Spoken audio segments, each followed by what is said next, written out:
Ladies, gentlemen, and unfortunate captives of the academic-industrial complex, allow me to expel, with maximal vehemence, the volcanic accumulation of grievances, fermenting within my cerebral cortex, regarding the malignant entity known as school. Every dawn, no, every ungodly resurrection of my tormented consciousness, I am involuntarily catapulted from the warm sanctity of slumber at an hour so violently misaligned with the circadian orchestration of the human organism that even nocturnal raccoons would file formal complaints. And for what?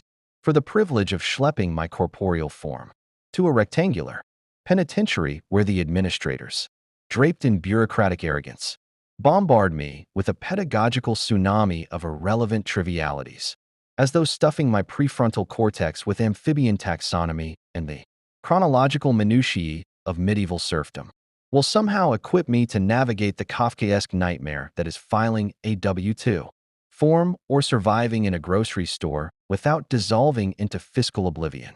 And do not even dare to exonerate the homework racket.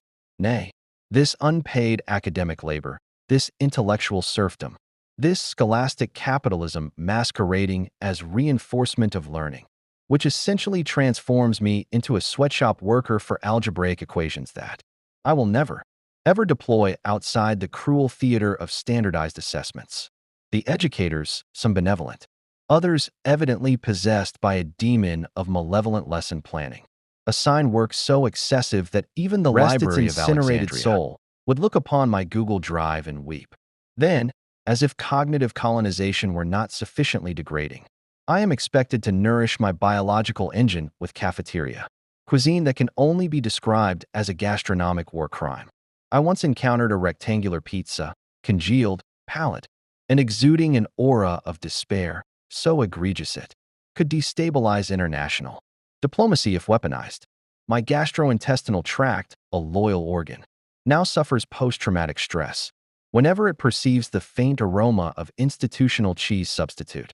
Thus, I submit that this entire scholastic apparatus is not a sanctuary of enlightenment, but a meticulously engineered factory of docility, a mechanized indoctrination carousel designed to transform vibrant, chaotic, imaginative brains into obedient, tax-paying cogs for the capitalist machinery. And if my lexicon appears hyperbolic, labyrinthine, or extravagantly sesquipedalian, understand this.